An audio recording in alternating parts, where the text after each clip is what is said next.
Okay, good morning or afternoon, everyone. This is Tim Richter, I'm President of Canadian Alliance to End Homelessness, and I'm thrilled to have you here today for this webinar with some friends at BC Housing. Some really interesting stuff happening in British Columbia, especially with regard to responding to COVID-19.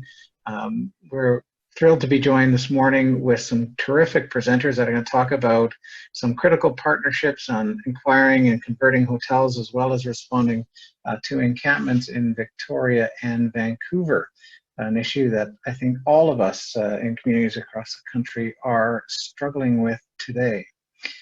First of all, just a little bit of housekeeping before we get into the presentation. The webinar is being recorded. We're going to post a recording on the Canadian Network for Health and Housing of People Experiencing Homelessness, the CNH3 website resource page, where you'll also find a ton of resources on responding to COVID-19. Also note that everyone is muted. So please use the chat function if you want to speak with your peers that are on the call or share information experience with others on the line.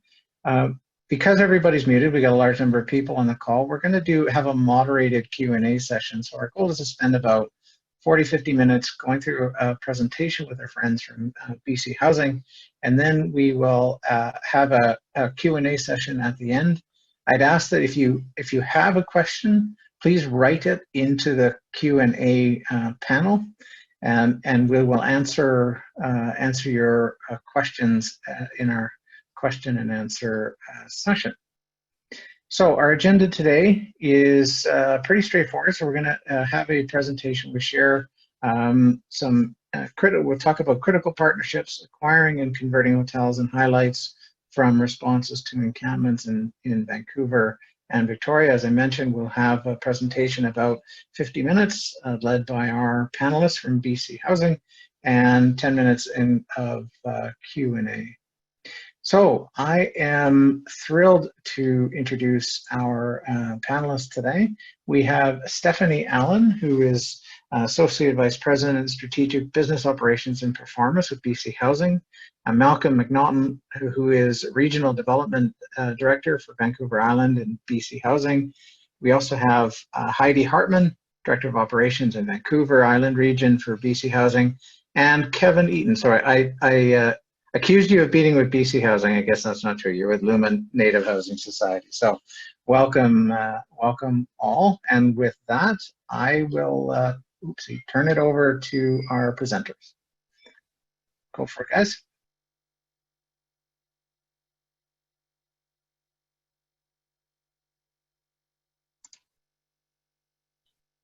I think everyone's on mute.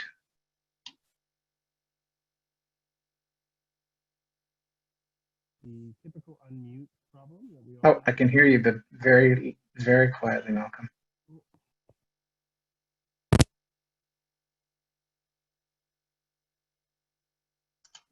Sorry, I can't hear you. How's that? Perfect.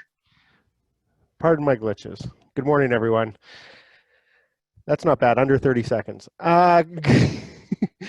So I am the Director of Development for Vancouver Island, and I work very closely with Heidi and her team, providing development opportunities and real estate solutions, along with our real estate services group on Vancouver Island. And so one of the things that we have worked very hard for over the last 4 or 5 months is making sure that the homeless populations up and down the island have some sort of safe place to stay in some fashion or another. And a lot of that has been with renting hotel rooms, but it's also with purchasing hotel rooms.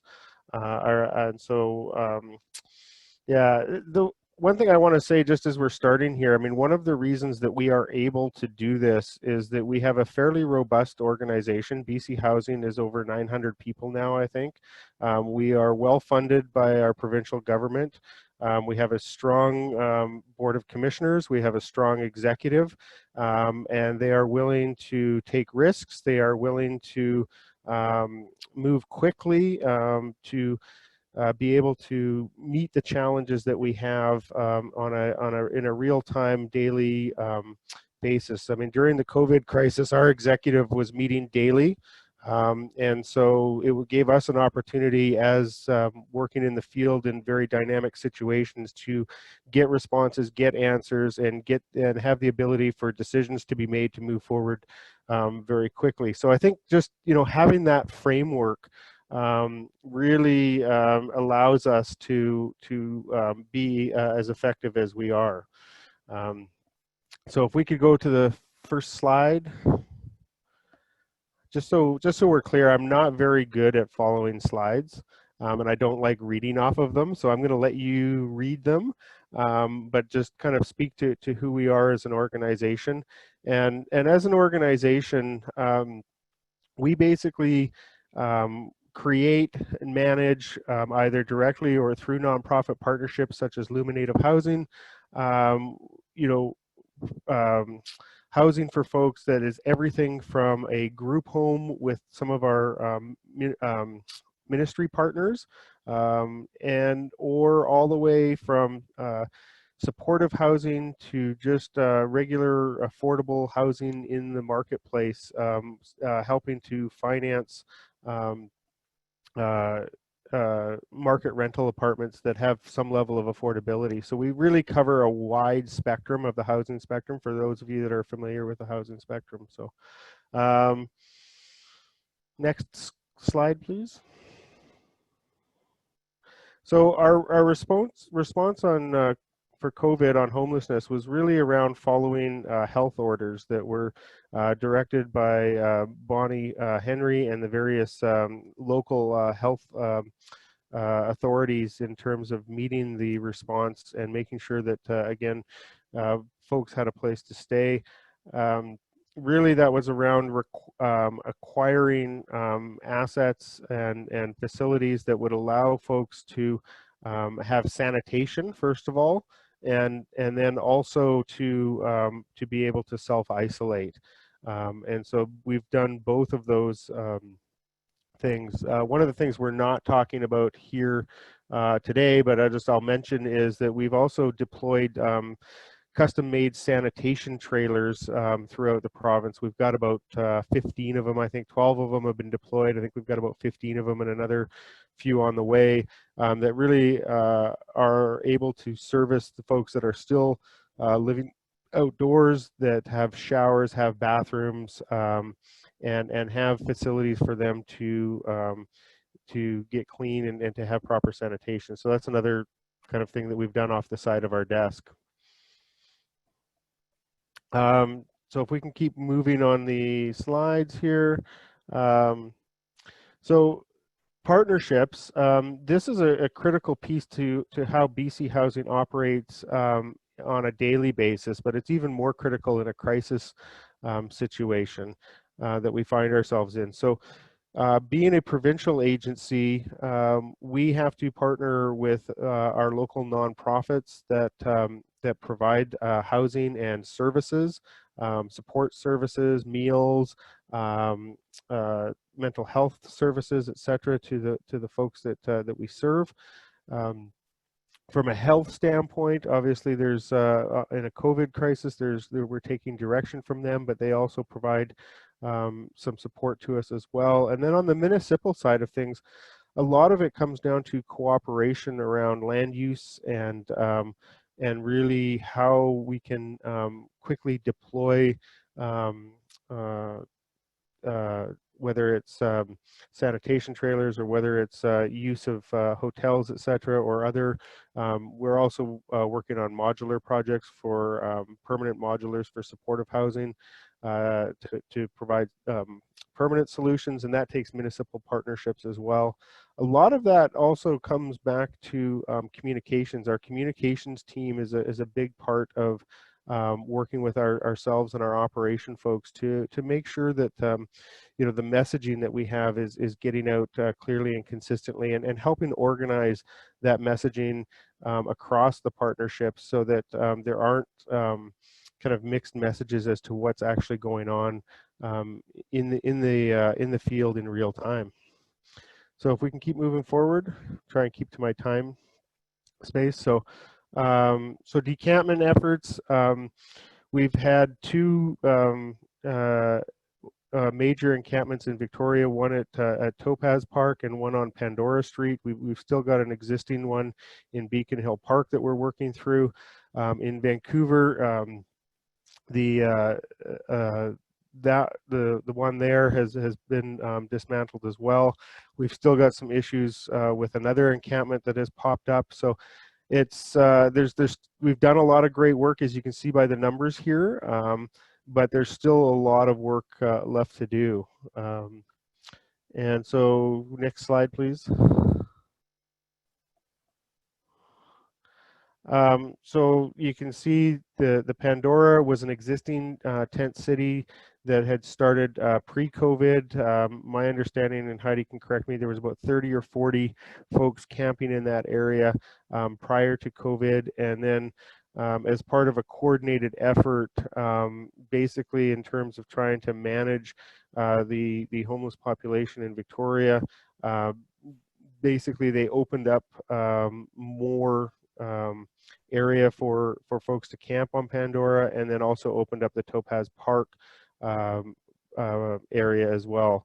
And that was really to allow, as the first stage of a multi-stage process, it allowed folks to go somewhere where there would be services provided, physical distancing could occur, and really just be able to start to quantify also kind of where we were and the supports that are necessary. Heidi, do you want to jump in and talk about that a little bit?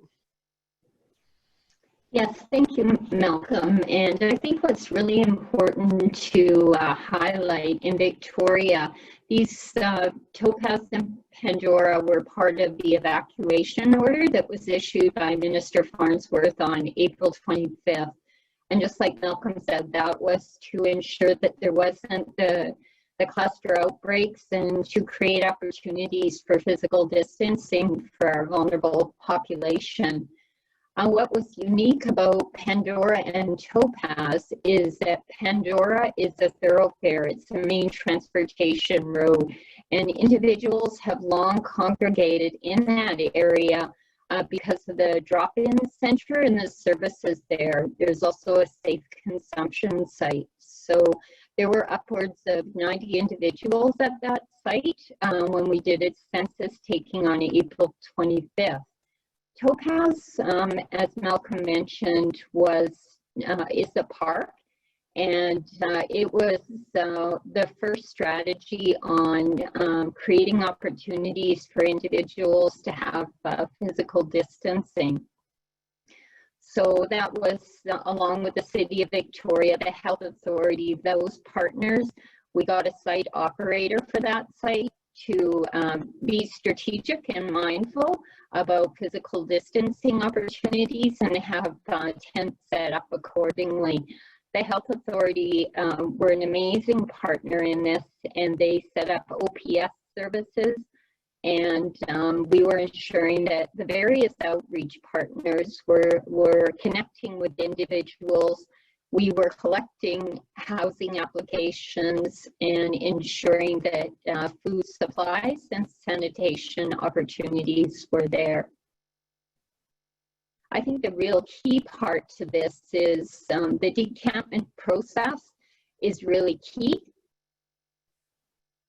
And but the ongoing supports is what's really key to that as well, because even though we house people and get them into hotels, we needed to ensure when we moved them into those emergency response centers or into the hotels that those very necessary support services were there as well. Next slide, please. Actually, if we could just back up a couple slides to slide 10, we missed that one, and it's kind of a key one for us. So this was the response that was created in order to create facilities for the decantment of the encampments. And so we did a combination of renting hotel rooms and purchasing hotels. And so that was done in very short order. And again, this comes back to being empowered by government and an executive that is very, focused on solutions and problem solving. And so we were able to go out and actually lease hotels, which luckily at the time they were empty for the most part, maybe a few people hanging around, but we're on the verge of shutting down. And so it actually created a bit of a lifeline for them. And then we were able to basically then select nonprofit operators and start screening tenants, and I can let Heidi talk a little bit more about that. And then also one of the issues that comes up when we're doing hotels, especially in the purchase realm of things, is life safety, because some of the hotels that we're purchasing don't have fire sprinklers, for example, don't have some of the security items that we need, and then really making sure that those are in place so that we do have a safe environment for folks. With smoking on site, we've had a couple of fires. Luckily, that nobody has really been hurt, and they've been managed fairly easily. But life safety is one of our key pieces there. So just we've purchased over 483 units. We haven't operationalized them all yet. Part of that is that we've got some rolling renovations and capacity with nonprofits that we have to work through. But generally speaking, it's been a real kind of whirlwind. I think Heidi and I, have worked longer through COVID. I heard a stat this morning that people are working longer and getting slightly more emails, but I can attest that we worked a heck of a lot longer, especially Heidi's operational team, and certainly a heck of a lot more emails through the first, from April through June. So I'll turn it back over to Heidi now. Thanks, Malcolm. Could we advance 2 slides? I think it is. Next. Yes, so the decampment efforts. So it really is a 2-step process because we have moved individuals from the tents to either shelters, hotels, or in some cases we had some vacant supportive units. What we need to turn our mind to now is we've got these supports in places, but next we have to think about opportunities to create permanent housing. What I'd really like to talk about is all the really key pieces of the outreach and supports. During the time we were waiting for the hotels or emergency response centers to come online, the outreach teams were connecting and supporting individuals in the camps. And that's a really key piece. The assessment, those connections, getting the demographics. We were able to do that because people were in a fixed location. We collected demographics for both locations, and we used that at a community placement table when we looked at the either hotel or shelter opportunities that were going to be available to move people. And I think that's so key to take that time and be really mindful of individuals and what their support level needs are so we can set them up for success, even though the situation they're going to is potentially temporary. And really, it just goes again to those partnerships, because our health authority partner, we're at the table, as well as numerous supportive housing providers and service providers. Next slide, please. So in the end, we were able to move over 344 individuals. 20 of the individuals either went into BC Housing directly managed site or supportive housing sites. 276 went to hostel and hotels, and then 48 to our emergency response center, which we actually leased the Safe Island Foods Arena here in Victoria and use some great innovative new materials or furnishings that are available, and we were able to create a really dignified and respectful way to provide shelter and a bit more privacy to the individuals in the arena. What I'd really like to say about the move is that the move is supported from the day that the individual gets noted, you're moving to a hotel. A team connects with the individual. If cultural supports are needed, we ensure that is a piece of that. And then totes are provided to the individual. Some of our individuals experiencing homelessness in the camps may need support in actually packing up. Some of them didn't. They were then provided transportation to their new home. And I think that's just so key to have that ongoing support. When they move to either the emergency response center or the hotel, there was the new housing provider was meeting them on the other side to be able to support them and then move them into their new home, and that's just so key. I know in connecting with some of the individuals we moved to the hotels and shelters, they said how appreciative they felt supported during that time. We were also very mindful as we made placements to hotels and shelters about the communities. So in some of the camps, there were those naturally formed communities. So we did our very best at the placement table to ensure that those smaller communities were able to move into the same housing site and keep those connections. We also had the advantage that we set up our nonprofit partners who would be operating the hotels. We started having them connect with the individuals at the park or at Pandora Street, just to ensure that continuity of supports, which is so very key. Next slide, please.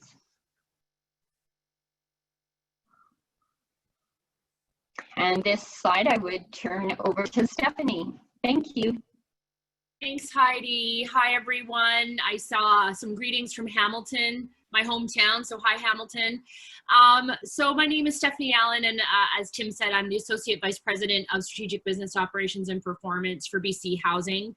I'm speaking to you today from the traditional and unceded territories of the Squamish, Musqueam, and Tsleil-Waututh, and just really want to acknowledge their peoples past and present and the struggles that continue today.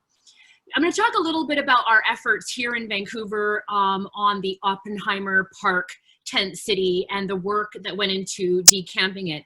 There's a very strong history in this community. I want to contextualize that for everyone, specifically that this is, lands that were occupied for thousands of years by Indigenous people. And it was also home in more recent times at the late 1800s and early 1900s to a very racialized part of Vancouver. This was also the heart of what was called Japantown, or the Japanese community, where they existed and thrived before the forced internment in the 40s. And it's a place where homeless people or people who've experienced poverty have gathered, for over 100 years. So we have a deep history, not only of poverty and of exclusion in this area, but also of economic isolation, of state sanctioned and state-supported violence against people. So it's definitely a site of protest, and it's a site of a lot of political organizing. And I just think it's important to contextualize, this park. It's also located in Vancouver's downtown east side. Many of you know downtown east side because it is, called Canada's poorest postal code. It is a place of a lot of low-income people and people who struggle with a lot of results of barriers that they experience in the greater society, including elevated use of illicit substances, people who experience elevated crime levels, deteriorating mental health, which can lead to long-term mental illness, sex workers, and it's also, however, known for its strong community resilience in the face of all of the challenges that it faces.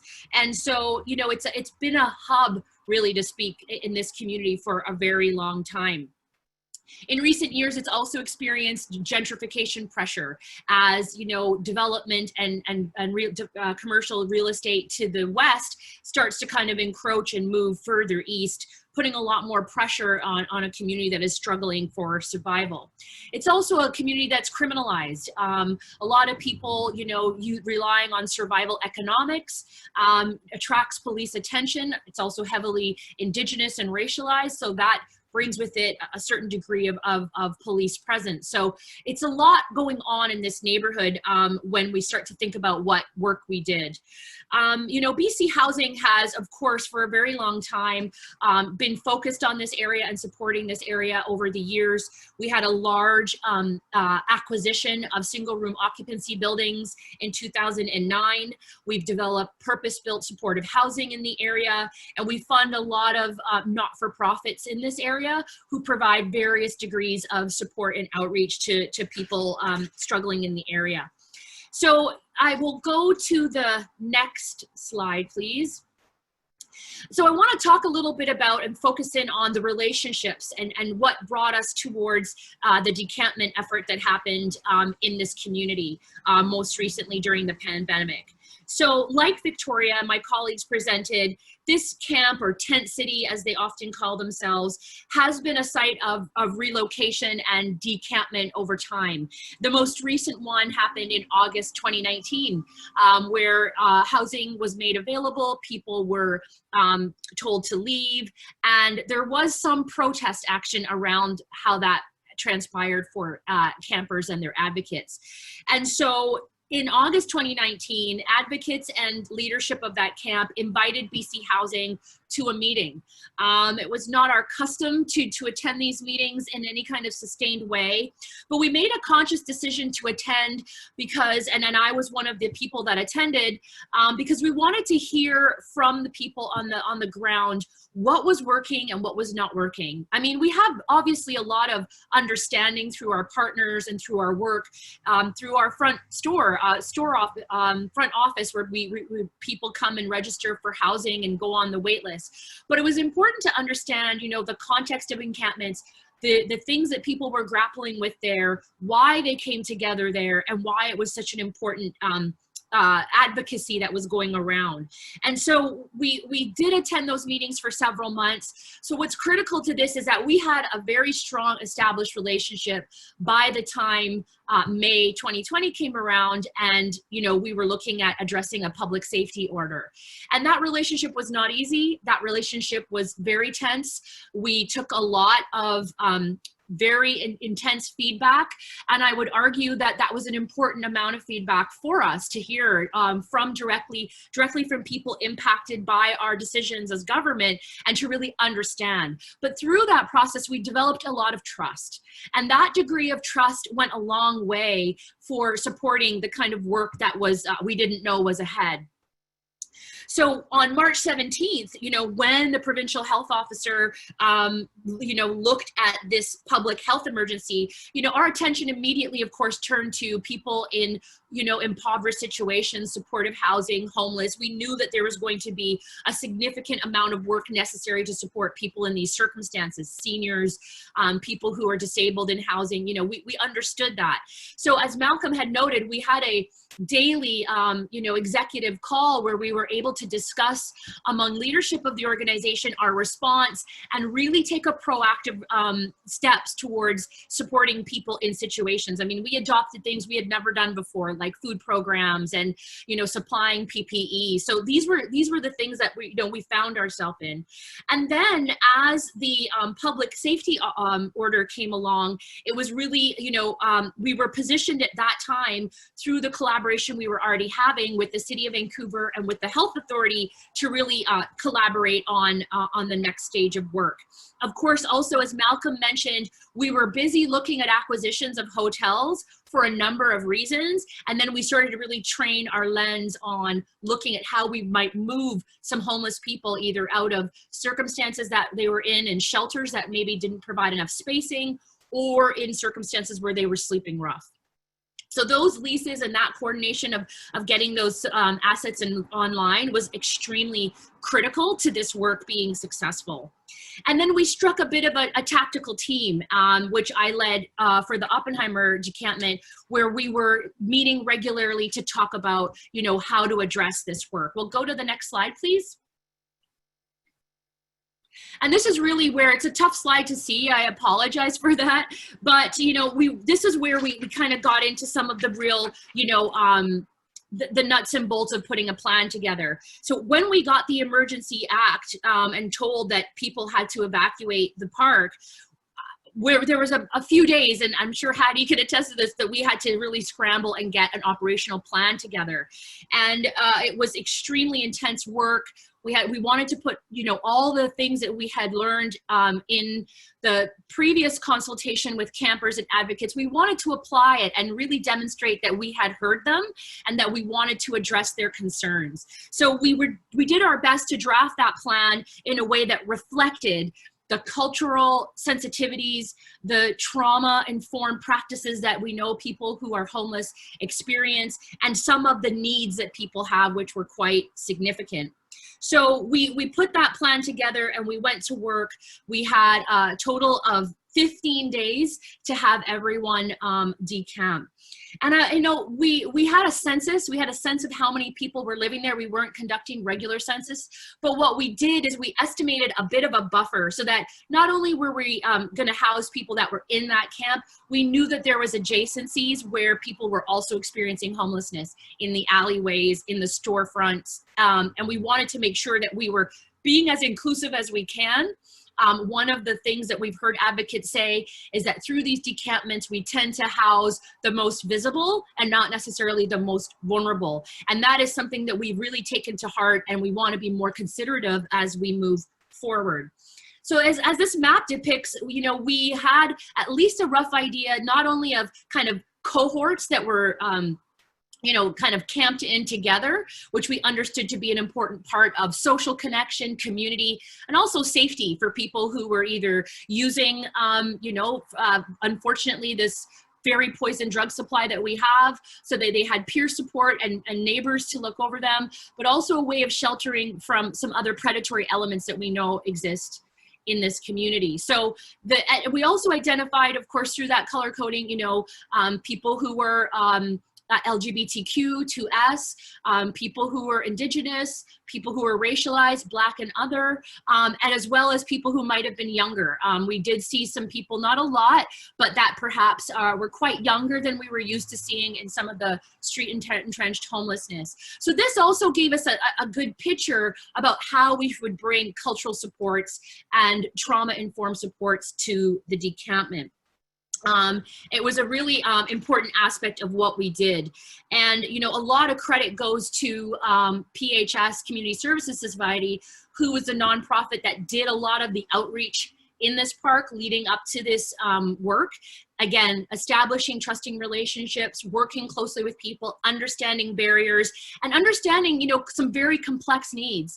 You'll see on that map, there's an area of this park that was basically a baseball diamond, and the Japanese community is very famous back in the early 1900s for the baseball team that used to play in this park. And it's in the upper left corner. And there was one woman there who was a very extreme hoarder. We call them treasure seekers in the work. And she had taken over almost the entire baseball infield with her belongings. And they identified her very early as a key element to helping to work her through the process of accepting housing, moving into housing in a way that would really reduce the trauma of letting go of all of her belongings. And it was not an easy process, but by the time the work was wrapping up, I ran into her and I knew her by name at that point. And I said, you know, how's it going? And she was very chipper and she was talking about settling into her new place. But again, it was because they really helped her with moving on. She was allowed to go back and visit her things every day, which had then been fenced off after she left. She could go and pick through things. And finally, she could kind of break that attachment to the belongings. So it was a real concerted effort to bring that type of what we started to call compassionate urgency to the work. I want to also reflect that this was a very large multi-agency, multi-stakeholder effort that was not going to be possible unless we had, as was mentioned earlier, those key partnerships. It was our staff members, it was the outreach staff members of PHS, the City of Vancouver, their homeless outreach team, the Vancouver Park Board, the Vancouver Fire Services, the Coastal Health, Ministry for Children and Families, various other ministries, and very critically, the peer groups and people with lived experience who were very elemental in working with us. Every day, those peers would visit campers, they would bring breakfast, they would bring a one-page communication of what's happening today. That one-page communication included what people could do with their belongings, what people could do to get support, if they needed testing. We also had health on hand if people were having symptoms, that they could get COVID testing, and that those protocols were very firmly entrenched in this process. And we moved that way through this process and was able to house everyone successfully through that process. We really worked diligently at state holding firm to that compassionate urgency that we were using to guide ourselves. And it was a daily call that, you know, we were running that had over 60 people twice a day on a phone call talking about these issues. And through that, we daylighted certain things. Like, for example, people were reluctant to take housing who had a bike, and they couldn't take necessarily their bike into the hotel. So one of the hotel sites, we had to actually build an outdoor storage facility for bikes and remove that barrier. So all of those things that we did through this communication was to lower the barriers and allow people to get safely into housing. And really importantly, I think, as I wrap up here, I want to mention another, principle that guided our work here in Vancouver. You know, coming from lived experience myself, coming from and working with communities, we know that policing can be very traumatizing for people who are Indigenous, Black, and otherwise have faced a criminalized experience. So we wanted to reduce our reliance on enforcement and work with people together cooperatively. And it was very intentional that we did not bring uniform policing to this process. We did not bring that kind of enforcement to it because we understood the trauma that that could cause for some people who have had a life of interactions with policing that has not been positive. And what we found through that process is that our colleagues on the VPD kind of understood the way we were working and responded accordingly. They stayed off-site, they were available if something went wrong, but they were not having that full presence. And their perspective even shifted a little bit, where they said, oh great, we see this working and we're happy that you don't have to rely on enforcement or our members to move homeless people out. So it worked out in a very positive way for everyone, and there were no arrests, there was no need for enforcement, and the only time that police really came on site was when there was one fight that broke out amongst some predatory elements, which led to their arrest and led to an important predatory element being appropriately charged on the site.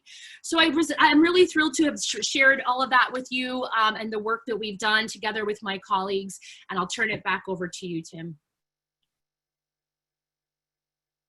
Oh, this is Kevin. Yeah, over to Kevin, sorry. You're on mute. I got to take myself off mute first. Thank you, Stephanie. That was an amazing piece. I enjoyed every second of it. So I'll introduce myself. My name's Kevin Eaton. I'm Nuchal Nuth from the Ahousaht Nation, which is located off the coast of Tofino, cluster of islands called the Flores Islands. I currently hold the title of Director of Housing Operations with Luma Native Housing Society, and I've been with Luma for around the past year or so. I have a decade's worth of experience in working in the supportive housing sector, specifically downtown East Side. And this is exciting to be able to share the successes of this particular process that partnerships, amazing partnerships were born and flourished over the course of in the Decantment and subsequent temporary housing and in lots of instances permanent housing of a bunch of folks that definitely had a great need for secure, safe, affordable housing. So I'm going to talk a bit about the Decantment plan focused on offering accommodations to people on April 24th, Sunday, April 24th, 2020, where a list of campers at Oppenheimer Park and the surrounding area BC Housing, PHS, and Carnegie were the key factors in the creation of that specific list, which was the basis for the referrals to the hotels that are being talked about, as well as other housing options that were drummed up during this process. BC Housing, Vancouver Coastal Health, Public Health, and Mental Health housing teams all collaborated on a case management approach to make accommodation offers and to support successful transitions to these temporary housing sites. And the partnerships, I just got to touch a bit on the partnerships. They were nothing less than amazing, right from the onset of what was obviously a pretty chaotic situation in dealing with two separate major issues, you know, having the fentanyl crisis, you know, very here and growing and very prevalent, as well as COVID, the pandemic that was deemed back in late March there. You know, the coming together of all these organizations to put this into effect and action and have finality to it, where everybody essentially had a shelter over their head, was just beautiful. So the referrals to the accommodations were done on a case-by-case basis and tracked by BC Housing. Folks had the choice to choose to either accept what was being offered, and BC Housing, PHS, and Carnegie Outreach had endeavored to move groups as a whole, understanding there's a big community piece built up in the park, and not wanting to disrupt that specific community that was built, wanting to ensure that it transitioned smoothly and cleanly and as positively affecting to these folks as possible, to whatever their next shelter move in their particular walk look like. Asked a bunch of standard questions, you know, who is ready to move? What's your current medical status? Are you symptomatic? You know, do you have a fever? Do you have a cough? Do you think you require screening for COVID? So there was lots of COVID screening done in this process as well, with that communication and information being afforded to the folks that needed it, both on the city side as well as us not-for-profit service provider side. Lots of discussion around, you know, where. So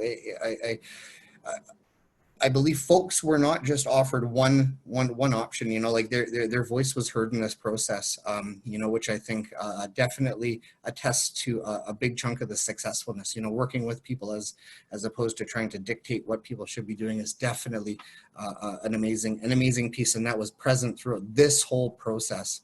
You know, we got a bunch of clients in our current hotel that we manage, you know, amazing, beautiful pieces to say about how BC Housing had approached them. Portland Housing had followed up with the referral. Just positive feedback and input.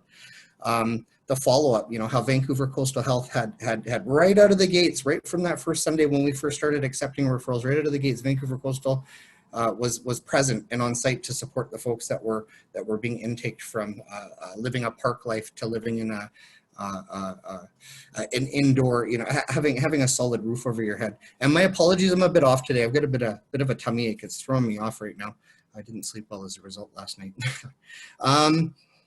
Follow-up. So the follow-up was definitely there and present for both the COVID, as well as there was a huge support piece in place for the opioid crisis that we're currently in. You know, Vancouver Coastal Health just combed over our program specifically, you know, with continuous ongoing support for the folks that transitioned from the park to our temporary hotel. I'd like to speak a bit about Luma and Luma's programming within the hotel we've been afforded. So we had put this particular program was put together in 5 days. We got the tap on the shoulder from BC Housing. Late Monday afternoon, we started tirelessly working the following morning. We had a fully operational program the preceding Sunday morning, and at that point started accepting referrals from the park. You know, so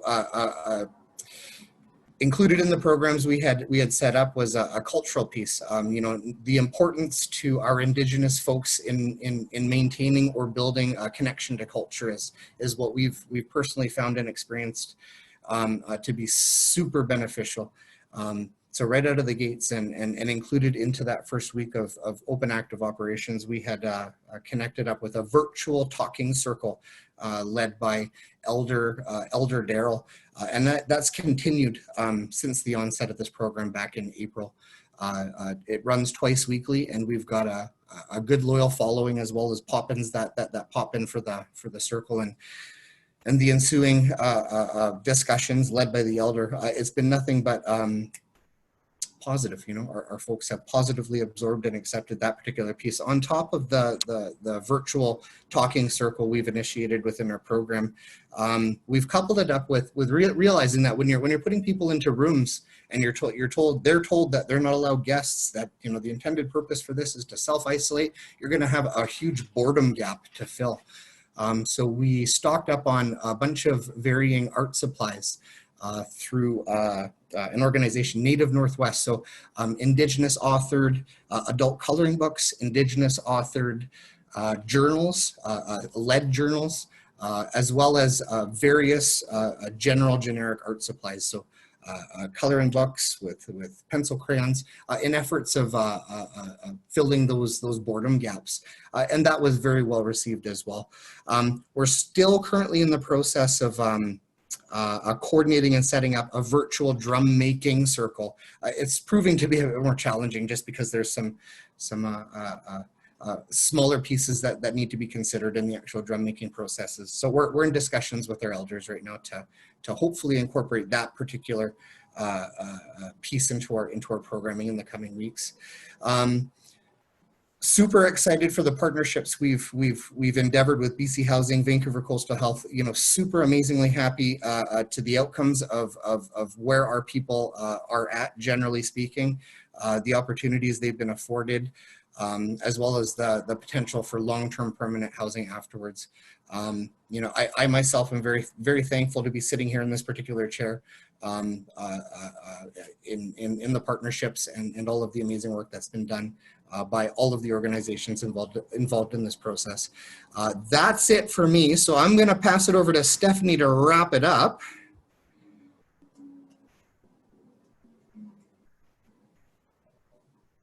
Thanks, Kevin. So yeah, so as far as our outcomes kind of turned out for this decampment process, and, you know, just so grateful to have partners like Kevin and our other operators who took on this task, worked around the clock, and really did such a fantastic job of supporting people in situation and really bringing them in to welcome them from, you know, some pretty harsh conditions. So the outcomes, as you can see on the screen, there's some numbers there that really reflect the number of people that moved in. So we put 44 people were able to go directly into some of our more permanent housing sites. We have the hotels and hostels where some folks went as well, and a few people that did go into shelter, and recognizing that some of the complexities and circumstances that some individuals have, shelters were some of the better options for them, given some of the behavioral complexities that needed more support than they might have gotten if they were to go into their own individual suite. And so we were really thrilled to see this kind of move. We hear very positive things from the folks who are managing the spaces, as you heard from Kevin. And so we're just really, you know, quite enthusiastic about how this effort's gone. And I think, you know, as we move forward, we've learned a lot. We've really taken a lot away from this, and we're going to be working on a you know, on a case study to document the work we did and really to share that broadly amongst all of, you know, Canada and our partners, because I think there's some real lessons we wanted to take away from. The other great outcome is, and I failed to mention earlier, is that every day of the decampment, we had a representative from one of the 3 local First Nations do a ceremonial blessing and territorial welcome to the individuals in the camp and to the people that were working with them. It set an incredible tone for the day, and it set a great, you know, atmosphere for moving things forward. And so we've also learned, you know, taken away to be more intentional about working with peers, about bringing cultural supports in for Indigenous communities, for other racialized communities, as well as how to be more transparent in our communications with people who are impacted by our decisions. So, you know, oftentimes who don't get to have their voice heard during the decision-making process. So I'll leave it there, and happy to welcome any questions that may come up. Terrific. Thank you very much. I've start my video here. I've got a few questions in, and we'll just open it up. So first question is from Marie, who's asking, were the hotels that were purchased already for sale, or did you approach them and make offers to purchase? I don't know if you want to answer that, Malcolm. I could answer too. Basically, the hotels were available for lease immediately. Some hotels became available for sale through the process. I think what we're hearing about some of the industries that have been hardest hit, tourism obviously is one of them. And so what ended up happening is some of these assets did come available. Don't know, Heidi or Malcolm, if you have any different experiences from the island. Yeah, no, it was basically, it was interesting. One of the hotel owners actually came to us and said, hey, look, do you guys want to buy this? Because it actually was right across the street from Topaz Park. And so it was an asset that was sitting there empty that was, made available to us. And then the other hotel that we purchased in Victoria, the city of Victoria had actually taken the initiative, and I think through the Red Cross or some emergency funding to establish kind of a foothold with some putting some homeless folks into that facility. And so then we were able to take that over from them, and through the discussions with that owner, initially it was interesting. They said that they weren't going to be interested in sales and in a sale because they were going to redevelop in 5 years. And then pretty quickly, as COVID developed, and they saw kind of the writing on the wall for the tourism industry, and particularly in Victoria, which has been really hard hit because of no American tourists. It's really hit the economy hard in Victoria. So they were looking for a sale. And similarly, we had a situation up in Campbell River where we were able to purchase a hotel as well. And that one actually just happened to be on the market already. So that one we just kind of lucked into, and it met most of the needs of what we had. But I just want to mention these hotels are really just kind of a stepping stone to permanent housing for folks. We don't see this as a final solution. This is, the groundwork that Stephanie has talked about that we've been doing in community with the operations, etc. This is about a stepping stone to an opportunity to create permanent housing for everyone, and that is the kind of the next focus of our organization, and our mandate from government is to actually create the permanent housing necessary so that people aren't living in hotels and they aren't going back on the street. Excellent. Another question is, could you speak more about the key considerations in making the decision to purchase and specifically convert a hotel to permanent housing beyond the temporary space to shelter people? Yeah, the decisions definitely were coming down as we were moving through the process, we got to say. We were kind of evolving and learning. We kept on saying we were building the airplane while in flight, really. It was one of those things where we were evolving and adapting to the circumstances that COVID was presenting to us. And we understood that there was a greater need to have spaces than we had available for people in these circumstances.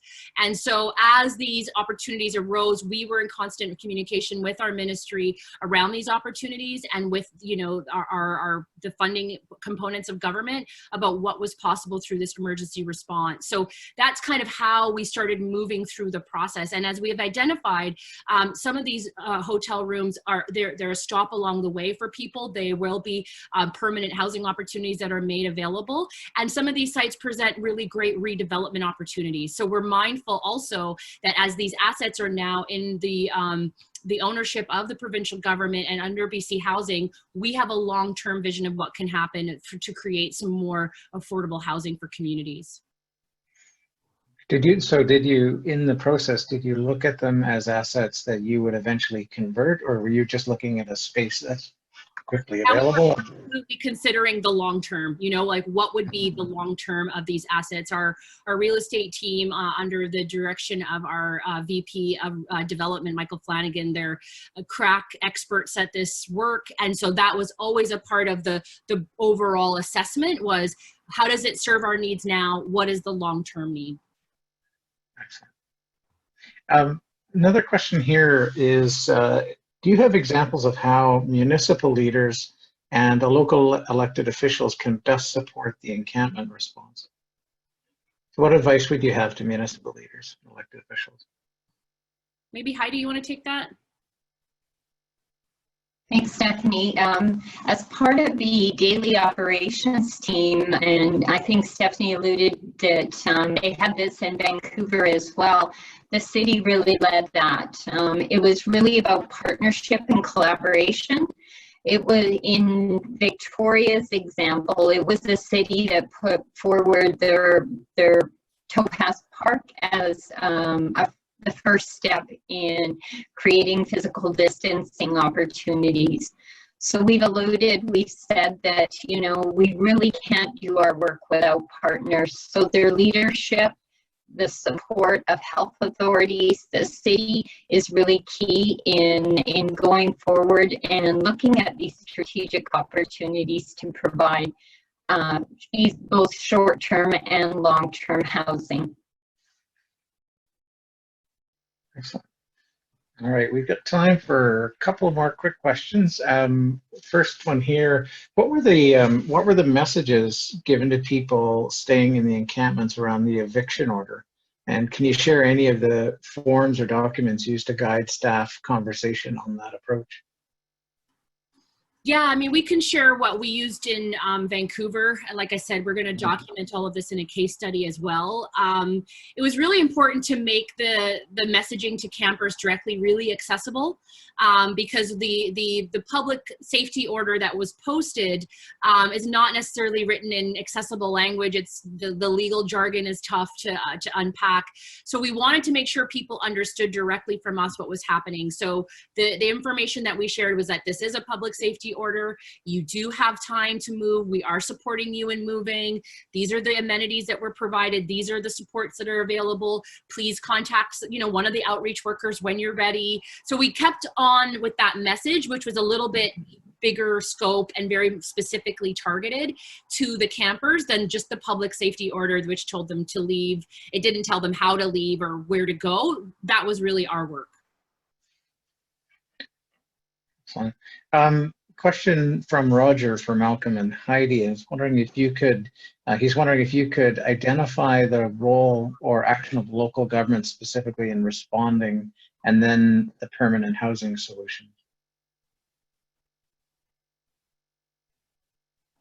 Well, I think the places that we have done the most work up and down the island and probably around the provinces is true is when you have strong leadership from either mayor or council advocates that really get behind the need to make sure that people are safe and housed.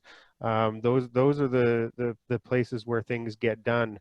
Where you have folks that maybe don't want to use municipal resources, that don't want to make the hard decisions that are going to, you know, upset a neighborhood or a group of business owners or what have you. And part of our work there is to help support, and I mentioned in the beginning about our communications team. They are really key in terms of working with our municipal partners and our nonprofit partners to get out that messaging, to really support those folks as to when they're making those tough decisions, you know, why we're making them and what the benefits are. And yeah, anytime there's change, there's always going to be friction. And so, you know, really, how do you manage that and how do you message it? And then again, you know, in terms of the permanent solutions, I mean, it really varies community by community. It, you know, it really focuses on what the need is. And I know, you know, Stephanie mentioned the high number of Indigenous folks at Oppenheimer. We've had the same thing in Victoria.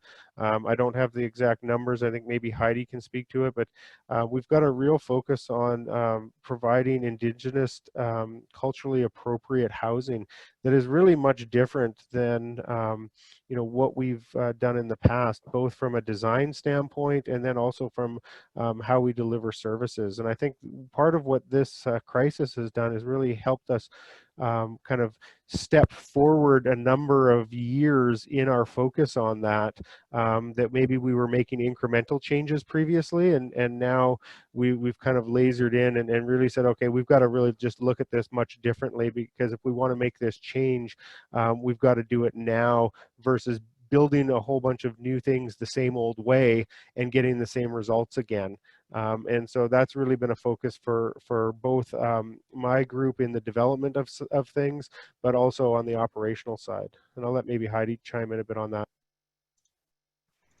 I think what's really key is that to recognize each community had a diverse response to COVID. You know, we saw some communities who were setting up, they didn't have the opportunity necessarily to provide overnight shelter, but creating opportunities, whether it was a small cluster camp for folks to stay and supports to go there, or opportunities for daytime services, for sanitation, for showers. So, you know, from Easy Housing's perspective, we just really try to work with our municipal partners and be able to support the opportunities that they brought forward, always working toward more permanent housing opportunities when possible.